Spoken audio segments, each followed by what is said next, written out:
So this is the Elk console. This was the first product that ETC sold as an ETC product.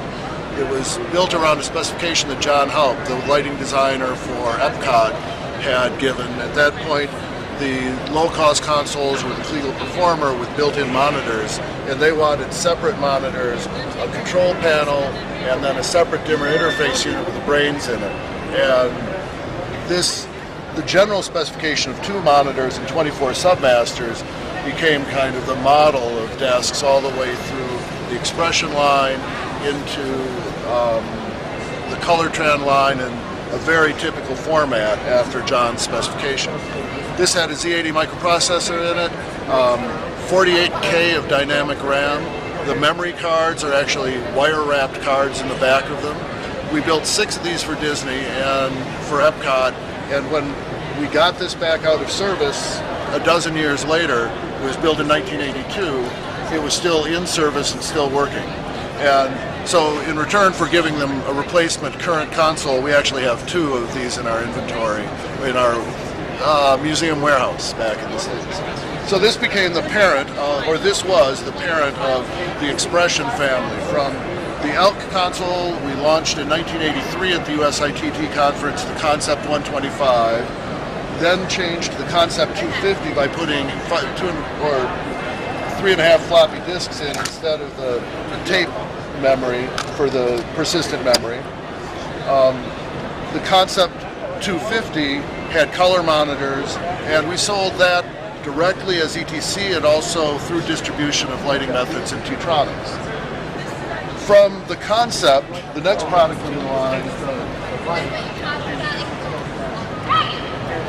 was an ETC idea, and an idea is essentially half of a Concept 250.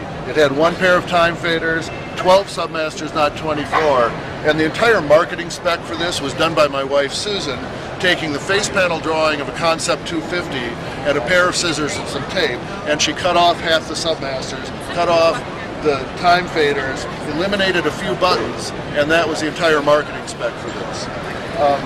If you were to take the cover off of this and take the face panel off, the main circuit board, which has a Z80 microprocessor on it, also has the names of all 6 of us who were working at ETC on the silk screen of the circuit board, including a 7th person named Doris Bush, who was a fictional character at ETC, our company secretary. Everyone wanted a secretary, but we never had one, couldn't afford one, but Doris Bush was this fictional character, so Doris's name is on the circuit board as well.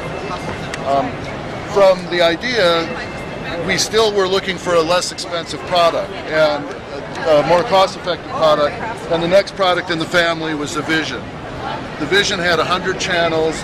We went back to 2 time faders, the 3.5-inch disc drive, and it didn't have any manual faders on it. However, you could order it with 0 to 10 volt analog input, so you could have up to a 96 channel manual board plugged into it to read those levels in. It had up to 96 or 192 analog outputs. At the time, we also had to be able to output CD80 protocol, so you could do that. And this particular machine is serial number 1, and you can tell that when I designed the box, I punched the face, I had designed the face panel about 3/4 inch smaller. I had to make the box wider, or actually 1.5 inches, and had to put these trim strips in it, face panel stretchers as it were. That's because I couldn't afford the time to punch out new face panels on the local. This machine was originally sold to Casper College by Sokoa, by Paul Scharfenberger at Sokoa, and it had one of everything in it as far as the options are. So,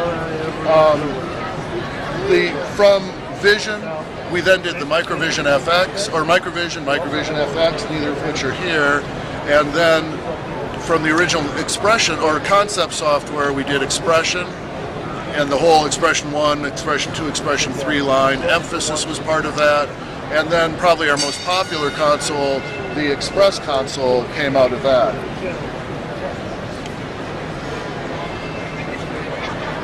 The Express console ran Expression software, had variations with two-scene preset, with up to 72 channels of two-scene preset on it. And in the course, the one unique thing about this is while we had different face panels, they all shared the same common processor brick, which has the processor, the disk drive, and all the electronics in it. So from a manufacturing standpoint, we could make a bunch of different face panels, but then one standard brick in the back of it. One of the challenges that we have with this is that we made about 19,000 of these, and most of them are still being used.